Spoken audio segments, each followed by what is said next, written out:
እንዴት ውላችኋል ክቡራን ተመልካቾቻችን ከቀኑ 6 ሰዓት ሆኗል። የኢትዮጵያ ቴሌቪዥንን በቀጥታ ስርጭት እየተከታተላችሁ ትገኛላችሁ።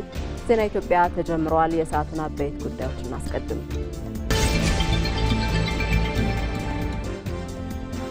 ኢትዮጵያ በአየር ንብረት ጥበቃ ረገድ ባለፉት 8 ዓመታት በፖሊሲ የተደገፈ ተግባራዊ ስራ በመስራቷ ውጤቶች ተመዝግበዋል አሉ የውጭ ጉዳይ ሚኒስትርና የኮፕ 32 ተሰያሚ ፕሬዝዳንት ዶክተር ጌዲዮን ጢሞቴዎስ።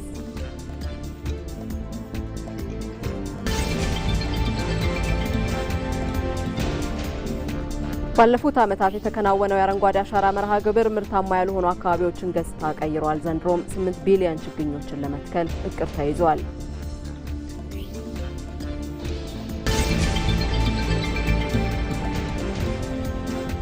ከውጪ ኢራን የተደረሰውን ጊዜያዊ ስምምነት የማታከብርና በአግባቡ የማትንቀሳቀስ ከሆነ አስፈላጊውን እርምጃ ሁሉ ሊወስዱ እንደሚችሉ የአሜሪካው ፕሬዝዳንት ዶናልድ ትራምፕ አስጠነቀቁ።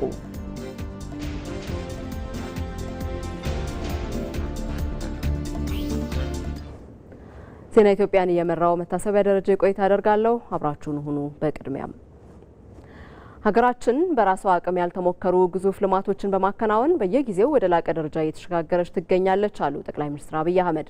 ጠቅላይ ሚኒስትሩ በማህበራዊ ትስስር ገጻቸው ባሰፈሩት መልእክት ኢትዮጵያ ታከናውናለች በተሰኘው ብሔራዊ ጉባኤ ላይ በመገኘቴ ታላቅ ክብር ይሰማኛል ብለዋል።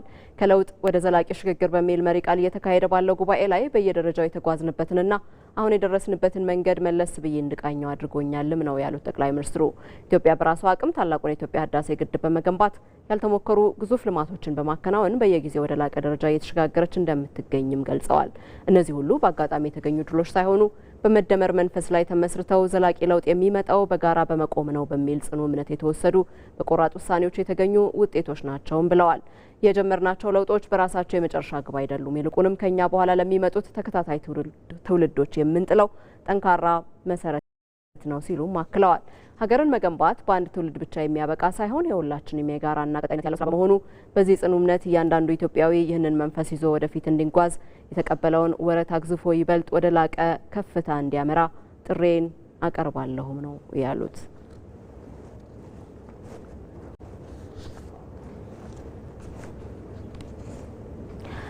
ቻተም ሀውስ የተሰኘው ዓለም አቀፍ ተቋም በለንደን ያዘጋጀው በተከፋፈለ ጂኦፖለቲካዊ ሁኔታ ውስጥ የኮፕ ጉባኤዎችን አስፈላጊነት ማጉላት በሚል ርዕስ የአየር ንብረት ሳምንት የውይይት መድረክ ተካሄደ።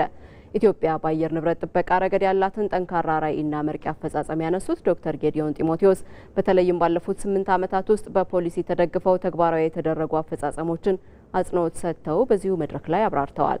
ዶክተር ጌዲዮን አክለውም ኢትዮጵያ በምታዘጋጀው የኮፕ 32 ቀዳሚ ተግባራት በቱርክና አውስትራሊያ በጋራ ከሚዘጋጀው የኮፕ 31 የተገኙ ውጤቶች በመነሳት ቀጣይነትን ማረጋገጥ እንደሚሆን ጠቁመዋል። ይህ አካሄድ ደግሞ ከኛ በፊት ከነበሩት ጋር በቅንጅት በመስራት የጋራ ተግባራትን ማጠናከርና በባለ ብዙ ወገን ዲፕሎማሲያዊ ሂደት ላይ ያለውን ተስፋ መልሶ ማቀጣጠል የሚለውን የመደመር መርህ እንደሚያንጸባርቅ ገልጸዋል። ውይይቱ የኢትዮጵያ የውጭ ጉዳይ ሚኒስትርና የኮፕ 32 ተሰያሚ ፕሬዝዳንት ዶክተር ጌዲዮን ጢሞቴዎስን ጨምሮ የኮፕ 30 ፕሬዝዳንት አንድሬ ኮሪያ ከብራዚል እንዲሁም የኮፕ 31ን የወከሉት የቱርክ የአካባቢ የከተማ ልማትና የአየር ንብረት ለውጥ ሚኒስትር በተገኙበት ነው የተካሄደው።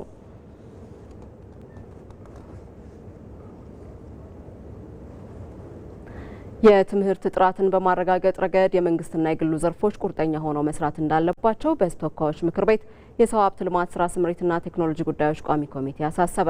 የቋሚ ኮሚቴው ሰብሳቢ ዶክተር ነገሪ ሌንጮ የግል ከፍተኛ ትምህርት ተቋማት በዘርፉ ከሚያበረክቱት አስተዋጽኦ ባሻገር በከፍተኛ ኢንቨስትመንት የወጣባቸው በመሆኑ ያሉባቸውን ችግሮች አሰራሩን ተከትሎ በዘላቂነት በመፍታት ተቋማቱን ማስቀጠል ይገባል ብለዋል።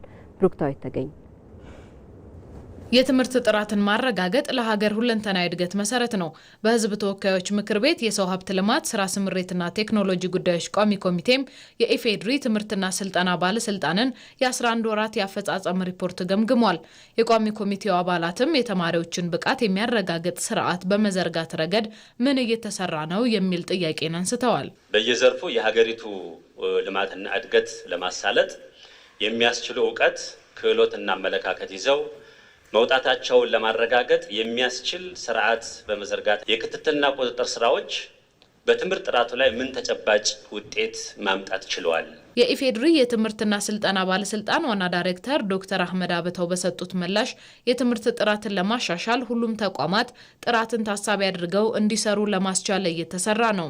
ተቋማት ራሳቸውን ሰልፍ ኢቫሉዌሽን ከጊዜ ወደ ጊዜ ያሻሻሉ ነው ኢቫሉዌት የሚያደርጉት። ዲፓርትመንት ዘግተዋል፣ ካምፓስ ዘግተዋል እና ስፔሻላይዝድ አድርገው ውጤት በሚያመጡበት ላይ ርብርብ እያደረጉ ነው። ይሄ አንድ በጎ ነገር ነው። ኤግዚት ኤግዛም ደጋፊ ሚና አለው። የ12ኛ ክፍል የመውጫ ፈተና ከጊዜ ወደ ጊዜ እየተሻሻለ መምጣቱ እሱም የራሱ ደጋፊ ሚና አለው እና ሁሉም በድምሩ አሁን ለጥራት አጀንዳ እየሆነ መጥቷል። ሁሉም ተቋማት ጥራትን ለማሻሻል ፖዚቲቭ ናቸው። በትምህርት ተቋማት ላይ የሚወሰዱ አስተዳደራዊ እርምጃዎች የተማሪዎችን የትምህርት ሂደታቸውን እንዳያስተጓጉሉ ምን አይነት ጥንቃቄዎች እየተደረጉ ነው የሚለውም የቋሚ ኮሚቴው ትኩረቶች ነበሩ። በሁሉም የትምህርት ዘርፍ የፈቃድና ፈቃድ እድሳት ባላደረጉ ተቋማት ላይ በወሰደው እርምጃ ያለውን ጫና ለመቀነስ የመውጫ ፕሮግራም አዘጋጅቶ ከመስራት አንጻር ምን እየተሰራ ነው? ችግር የተገኘባቸው ተቋማት በድጋፍና በክትትል ስህተታቸውን እንዲያረሙ እየተደረጉም ይገኛል። ኢቭን ለመጨረስ 1 ዓመት ከቀራቸው አስጨርሰ ዝጋ ነው ምንድነው። በዛው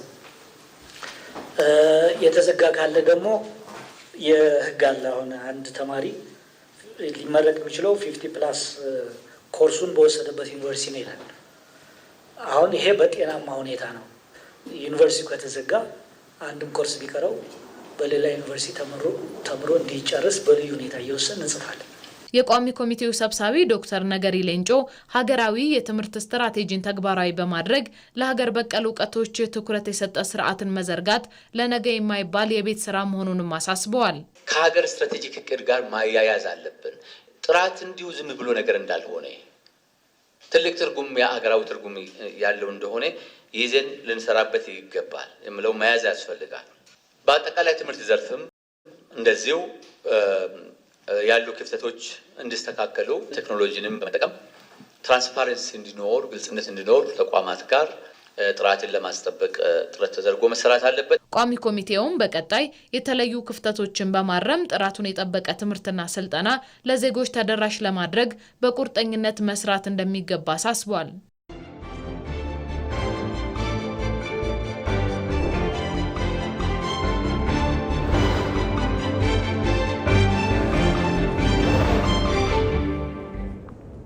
የሰባተኛው ጠቅላላ ምርጫ መጠናቀቅን ተከትሎ ይፋ በሆነው ውጤት የመረጡት ፓርቲ ያሸነፈላቸው ዜጎች ስሜታቸውን እየገለጹ ነው። ምርጫው በሰላም መጠናቀቁ ለሀገር እድገት ትልቅ መሰረት የሚጥል ነው ያሉት አስተያየት ሰጪዎቹ የተመረጠው ፓርቲ የሕዝቡን አመኔታ በተግባር እንደሚያሳይ እምነት ጥለዋል። ወንድማገኝ ኃይሉ የሰባተኛው ጠቅላላ ምርጫ መጠናቀቅን ተከትሎ ይፋ የሆነው ውጤት በአገሪቱ የፖለቲካ ምህዳር ላይ አዲስ ምዕራፍ ከፍቷል። መራጩ ህዝብ የዲሞክራሲያዊ መብቱ ተጠቃሚ በመሆን ይመራኛል ለሚለው አካል ድምጽ መስጠት አስችሎታል።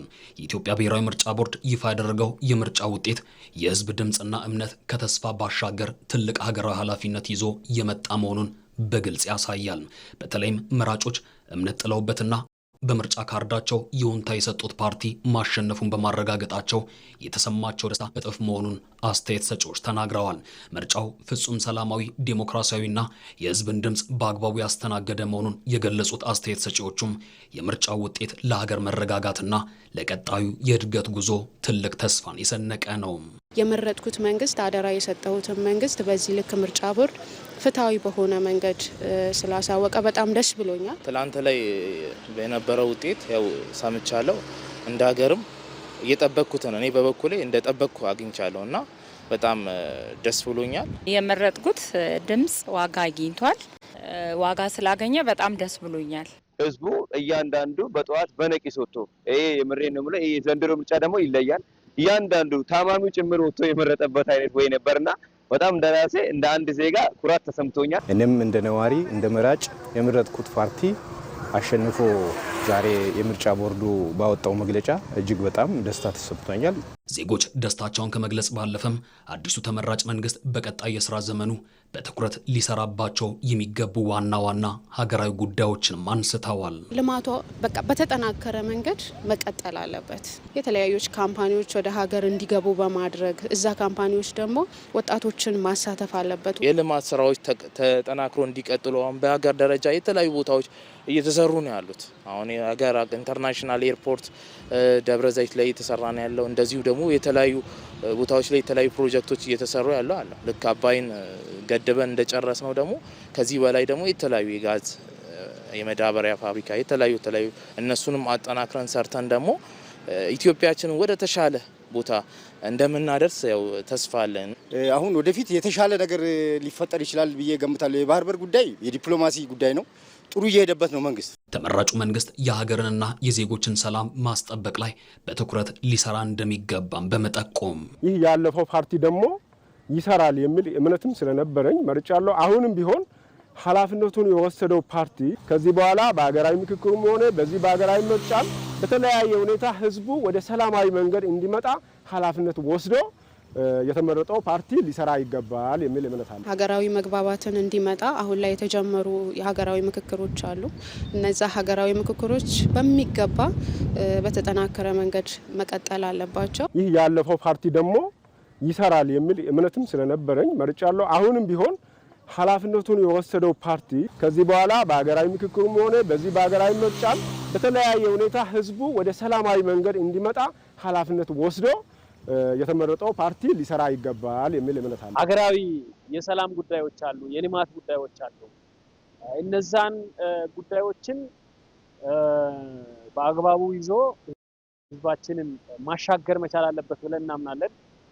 ምርጫው የዲሞክራሲያዊ መግለጫ ቢሆንም እውነተኛው ድል የሚረጋገጠው የተመረጠው መንግስት የህዝብን አመኔታ ሲተገብርና የአገሪቱን ዘላቂ ልማትና እድገት በተጨባጭ ውጤት ሲያመጣ ነው።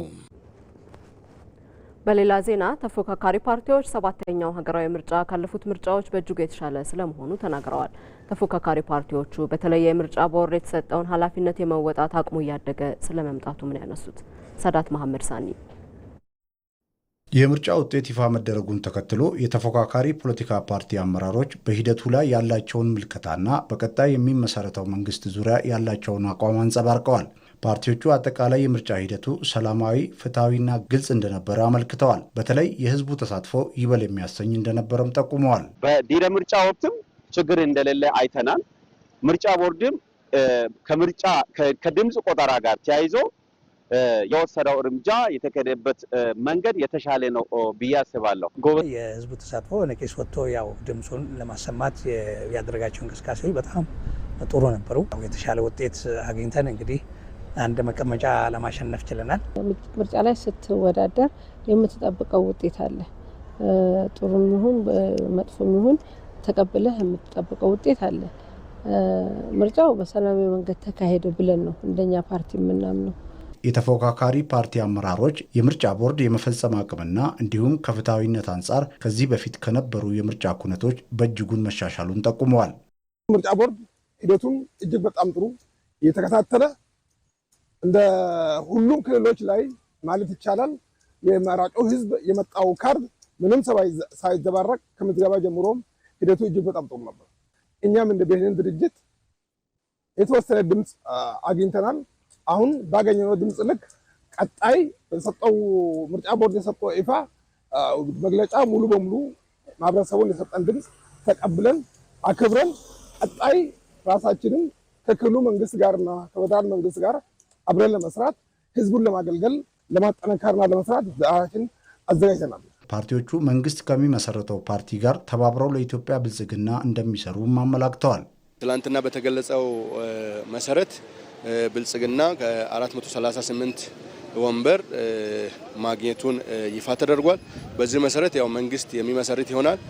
ምንም እንኳን ብልጽግና መንግስት ቢመሰርትም እኛም ደግሞ ካሸነፈው አካል ጋር ተባብረን ልማቱን የሚያስቀጥሉ ሀገሪቷን የተረጋጋች እንድትሆን የሚያደርጉ ቀጠናዊ ሰላምን የሚያመጡ ስራዎች ላይ ፖሊሲዎች እንዲወጡ፣ ህግጋት እንዲወጡ ጠንክሮ ለመስራት ያው እንደ ፓርቲም በጣም የተዘጋጀን። የፓርቲዎቹ አመራሮች የሰባተኛው ምርጫ ውጤት ለኢትዮጵያ ፖለቲካ ብስለት እንዲሁም ልዩነቶችን በሰላማዊና በህጋዊ መንገድ እየፈቱ ለኢትዮጵያ ሰላምና ኢኮኖሚ ትንሣኤ በጋራ እንደሚቆሙ ተናግረዋል።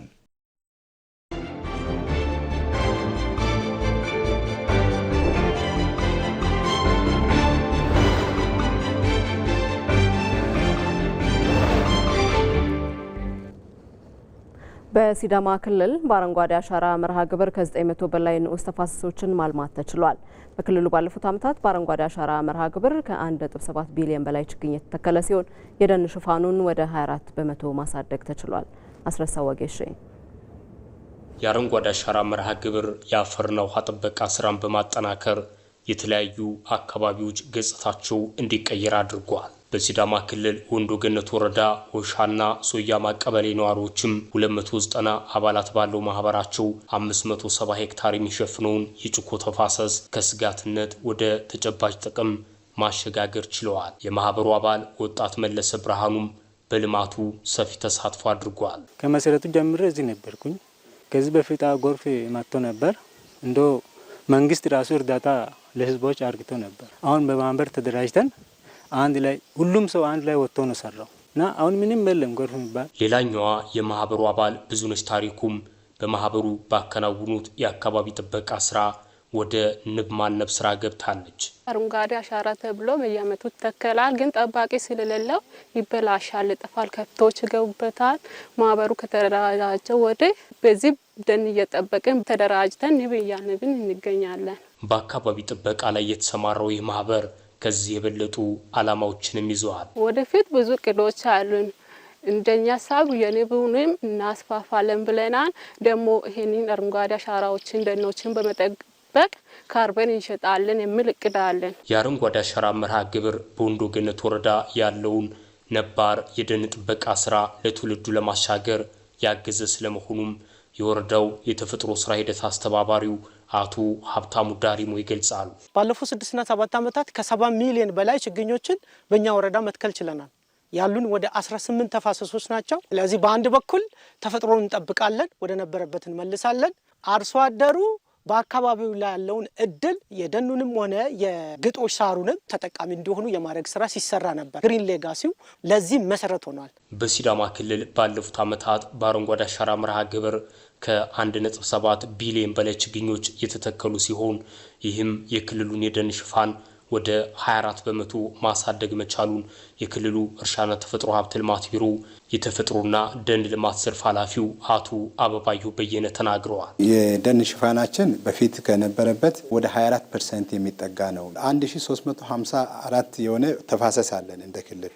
በአብዛኛው ወደ 67% የሚሆን ተፋሰስ እየለማን፣ ሌላኛውም የደን ሽፋንም ጨምሮ አብዛኛው ተፋሰስ ወደ መልማት እየመጣለበት ሁኔታ ነው የሚታየው። የአረንጓዴ አሻራ መርሃ ግብር የአርሶ አደሩን ኢኮኖሚያዊ ተጠቃሚነት እያረጋገጠ መሆኑንም አቶ አበባየሁ በየነ ገልጸዋል። በሲዳማ ውስጥ አቮካዶ በጣም ይመረታል፣ አፕል በጣም ይመረታል፣ ፓፓያ በጣም ይመረታል እና እነዚህ ምርቶች ወደ ፕሮሰሲንግ እየደረሰ በአገር ደረጃ ሁሉ ገቢ የሚገኝበት ሁኔታ ነው እየታየ ያለው። ከለማው ተፋሰስ ውስጥ ሳር በማጨድ የወተት ከብት በማርባት የስጋ ከብት በማርባት በደኖቹ ውስጥ ማር ማነብ ተችሏል። በአሁኑ ጊዜ በሲዳማ ክልል በዘንድሮ የአረንጓዴ አሻራ መርሃ ግብር ከ226 ሚሊዮን በላይ ችግኞችን ለመትከል ዝግጅት መደረጉንም ከክልሉ እርሻና ተፈጥሮ ሀብት ልማት ቢሮ የተገኘው መረጃ ያመላክታል። በሌላ ዜና በደቡብ ምዕራብ ኢትዮጵያ ሕዝቦች ክልል ባለፉት ዓመታት የተከናወነው የአረንጓዴ አሻራ መርሃ ግብር ምርታማ ያልሆኑ አካባቢዎችን ገጽታ ቀይሯል። በረሃ ተብለው የተፈረጁ አካባቢዎች አሁን ላይ ለኑሮ ተስማሚም ሆነዋል። በዚሁ መርሃ ግብር የክልሉ ዜጎች ተሳትፏቸው እያደገ ስለመምጣቱ ነው የተመላከተው። ሰለሞን ባረና ባለፉት 7 ተከታታይ ዓመታት የተከናወነው የአረንጓዴ አሻራ ስራም ለኑሮ ምቹ ያልሆኑ አካባቢዎች ገጽታቸው እንዲቀየር አይነተኛ አስተዋጽኦን አበርክቷል። በካፋ ዞን ግንቦ ወረዳም የጎጀብ ከተማ ነዋሪ የሆኑት አቶ መለሰ አስፋው እንደሚሉት የአረንጓዴ አሻራ መርሃ ግብር በረሃ ተብሎ የተፈረጀውን አካባቢ ቀይሮ ለኑሮ ተስማሚ አድርጓል።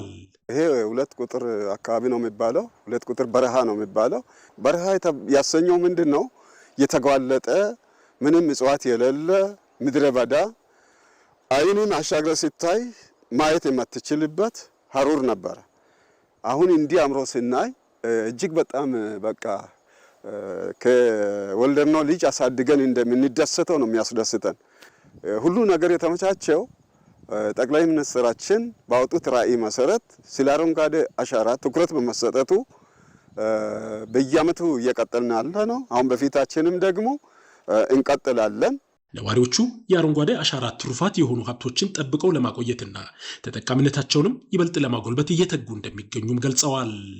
ሄደን ተቆረጠ ማለት ህይወትን አጣን ማለት ነው። አይናችን ጠፋ ማለት ነው። ስለዚህ በደንብ አድርገን ነው ይሄንን በደንብ አድርገን ነው የምንጠብቀው። ለልጆቻችንም በደንብ እናስተምራለን። ከታች የተወለደ ላለ ለትውልዱ ስለ ደን አጠቃቀምን በደንብ እንዲያውቅ ያው አሬ ነው አሬ ችግኝ ነው በቾች ዶክተር አብይ በኪዶሞን የጠቅላይ ሚኒስትራችንን መልእክት ተቀብለን በየዓመቱ የተለያዩ ችግኞችን አዘጋጅተን እየተከልን ነው። ይኸው እንደምታዩት ለዘንድሮ ተከላ በርከት ያሉ የተለያዩ ችግኞችን ለተከላ ዝግጁ አድርገናል። የአረንጓዴ አሻራ መርሃ ግብር የገበያችን ምንጭም ሆኗል። ምርታማነታችን እያደገ መጥቷል። ለበለጠ ተጠቃሚነትም እየተጋን እንገኛለን። የካፋ ዞን ግብርና አካባቢ ጥበቃ ደንና ህብረት ስራ ልማት መምሪያ ኃላፊ አቶ ገረመው ገብሬ እንደሚሉት ባለፉት ዓመታት በተከናወነው የአረንጓዴ አሻራ መርሃ ግብር የዞኑ ደን ሽፋን እያደገ መጥቷል። በእያንዳንዱ ዓመት እስከ 0.25 በላይ በቡና ከሚሸፍነው ውጪ ከተለያዩ ፍራፍሬ በሙዝ በአቮካዶ በማንጎ ኢኒሼቲቭ ከሚሸፍነው ውጪ ከመኖ ዘር ከሚሸፍነው ውጪ እያሳደግን መሄድ አለብን ብለን ያስቀምጡን ነገር አለ። ካስቀምጥነው ግብ አንፃር አጠቃላይ የኛ ግምገማና ዳሰሳ ውጤት የሚያሳየው አጠቃላይ ይሄደን ከነበረበት ከ47% ወደ 53% አካባቢ ላይ የተጠጋበት ሂደት አለ። ይሄ ደግሞ በትክክል በፌደራልም ጭምር ተጠንቶ ጥናት ውጤቱ እኛ ጋር በይፋ አድርጎ ጉግል ማፕ ላይም ጭምር ማግኘት የምንችለው ውጤት ነው። የደቡብ ምዕራብ ኢትዮጵያ ህዝቦች ክልል ግብርና ቢሮ ምክትልና የተፈጥሮ ዘርፍ ኃላፊ አቶ ውብሸት ዘነበ እንደገለጹት እስካሁን በተከናወነው የአረንጓዴ አሻራ ስራ ወደ 300,000 ሄክታር በሚጠጋ መሬት ከ1.6 ቢሊዮን በላይ ችግኞችን ለመትከል ተችሏል። የህብረተሰቡ ተሳትፎም በየጊዜው እየጨመረ መጥቷል። ይሄ እንደ ባህል ሆኖ ሁሉ ሰው በዚህ ስራ እየተሳተፈ ነው ያለው። በተፋሰስ በበጋም ተፋሰስ እንደዚሁ በአረንጓዴ አሻራ ተግባራት ባለፉት ጊዜያት ኦልሞስት ወደ በአማካይ ማለት ነው ክልል ሆነን ከመጣን ወደ 1.3 ሚሊዮን በየአመቱ ሰው እየተሳተፈ የዚህ የችግኝ ተከላ ስራውን ያከናውናል። ችግኝ መትከል ብቻ ሳይሆን ከዛ በፊትም የሚዘጋጁ ችግኞችን የማዘጋጀት የተከላውን ስራ የማገዝ ስራ እየተሰራ ነው ያለው። በተያዘው የክረምት ወራት ከ75,000 ሄክታር በላይ በሚሆን መሬት ዘርፈ ብዙ ጠቀሜታ ያላቸው ችግኞችን ለመትከል የሚያስችል ቅድመ ዝግጅት መደረጉም ተመላክቷል።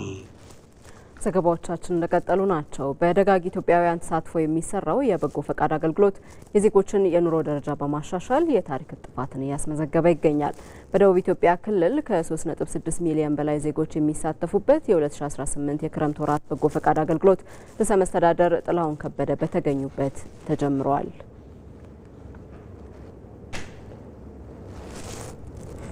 እዚህ ጉዳይ ላይ እንቆያለን። ተጨማሪ መረጃዎችን ልንጠይቀው በቀጥታ መስመራችን ላይ ተመስገን ተስፋዬ ይገኛል። ከሱ ጋር ቆይታ እናደርጋለን።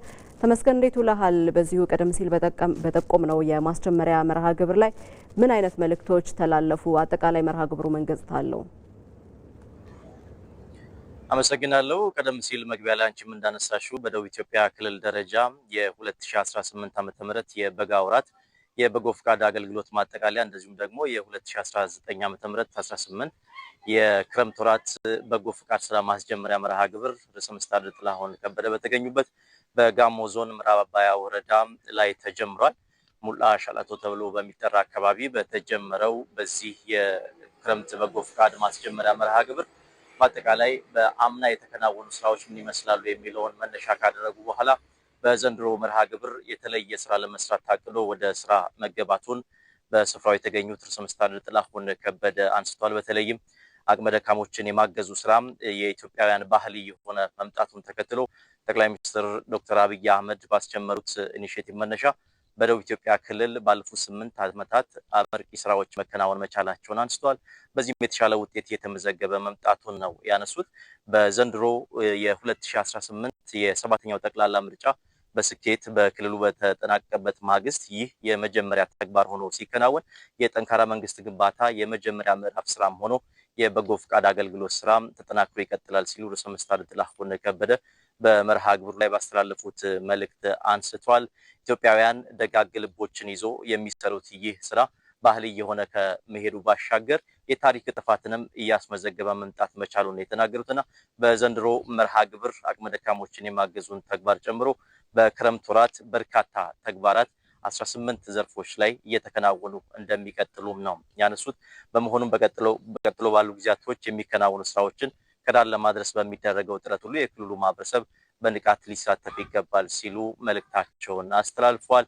የዚህ ስራ አብይ ኮሚቴ አስተባባሪና የደቡብ ኢትዮጵያ ክልል የመንግስት ዋና ተጠሪ የሆኑት አቶ ገብረ መስቀል ጫላ በበኩላቸው ባለፉት ጊዜያቶች በክልሉ በተሰሩ ስራዎች እጅግ አመርቂ ውጤት መመዝገብ መቻሉን ነው ያነሱት።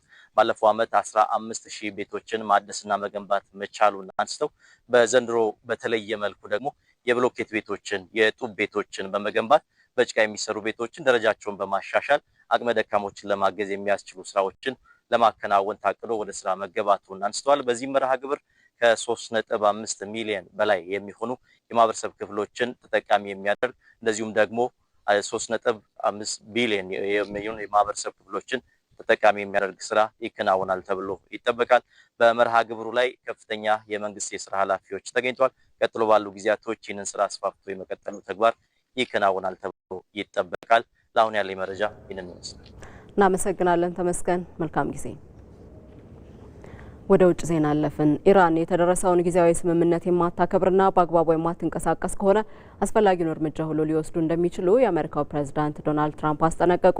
ኢራን በስዊዘርላንድ በተደረገው የሰላም ውይይት ዋሽንግተን ለቴሄራን የ60 ቀናት የማዕቀብ ማቃለያ ማድረጓን ተከትሎ በትራምፕ የተሰጠው ይህ ማስጠንቀቂያ ኢራን ግዴታዋን ካልተወጣች የተጣለው እገዳና ወታደራዊ እርምጃዎች ሊመለሱ እንደሚችሉ የሚጠቁም ነው። ፕሬዝዳንቱ ለጋዜጠኞች በሰጡት መግለጫ ኢራን በስምምነቱ መሰረት ሁኔታዎችን ካላስተካከለች ማድረግ ያለብኝን ሁሉ አደርጋለሁ ሲሉ አስታውቀዋል። አሜሪካ በኢራን የነዳጅ ሽያጭ ላይ ጣለችውን ማዕቀብ ለዲፕሎማሲው እድል ለመስጠት ሲባል ለጊዜው አንስታለች። ነገር ግን ይህ መብት ሊቀጥል የሚችለው የሆርሙዝ ሰርጥ ክፍት ሆኖ ሲቀጥልና ዓለም አቀፍ የኒውክሌር ፍተሻዎች ያለምንም እንቅፋት እንዲካሄዱ ቴሄራን የገባችውን ቃል ስታከብር ብቻ እንደሆነም ተመላክቷል። ዜና ኢትዮጵያ እንደቀጠለ ነው። ቀጣይ ደቂቃዎችን ደግሞ የቢዝነስና ስፖርት ዘገባዎች ይረከባሉ። ከኔ ጋር በምዕራፍ 2 7 ሰዓት ላይ ዳግም እንገናኛለን።